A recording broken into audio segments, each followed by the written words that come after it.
Okay, so today I'm going to illustrate the difference between precision and accuracy using these two scales or electronic balances. This scale here on the left is my kitchen scale. It's actually fairly precise for a kitchen scale. It goes to 1 gram. And this here on the right is my best analytical balance for the classroom. It goes to 0.000 grams or 1 milligram.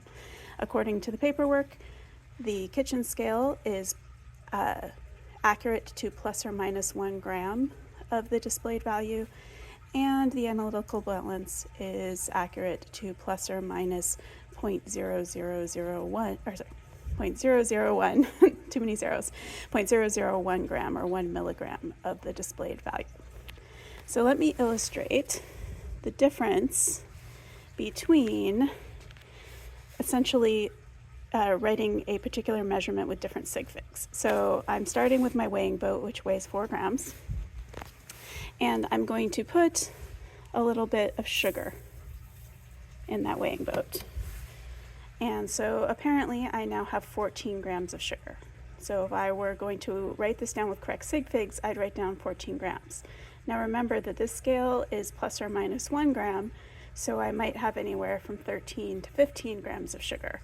But according to the scale at the moment, I have 14 grams. So the certain digit here would be the 1, the tens place, and the uncertain digit would be the 4. Now, if I move my weighing boat with the sugar over here to my analytical balance, you can see that, whoa, I don't have 14 grams, it turns out. I have 13.726 grams. So remember, before, the 4 was an uncertain digit because that scale did not have the precision to measure to further digits. But it was accurate because if I rounded this, 13.7 does in fact round to 14. Now, if I wanted to make this exactly 14 grams, that's why I have my little thing here, I can carefully add a tiny amount more sugar. Oop, I went too far.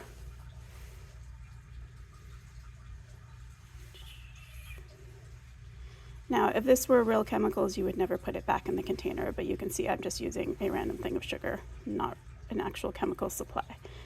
You can see that it's very hard for me to get this to exactly 14 with extra sig figs.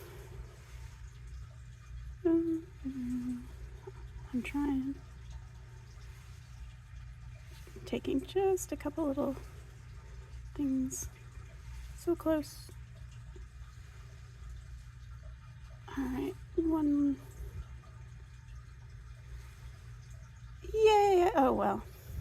Should we call it? Oh, you can see the uncertainty there. Here, I'll close the gate to see if it levels off. All right. Well, I'm going to call that close enough. Or do we really want it to say 14? Let's see if we can put 1 extra. There we go.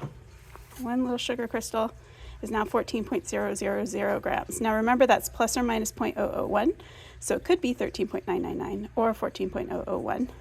So if I were writing this down with correct sig figs, I'd write 14.000 because now I am certain of those first 4 digits and only the last 0 is uncertain. So my two scales are equally accurate. They both can measure, 14 grams. But the second scale is much more precise. And the more precision you have, the more expensive it is. The second scale costs over $1,000, whereas my kitchen scale costs $50, or approximately. So you pay for that extra precision. And in baking, my kitchen scale is fine, but in the lab, you often want more precision. All right, hope that illustrates the difference.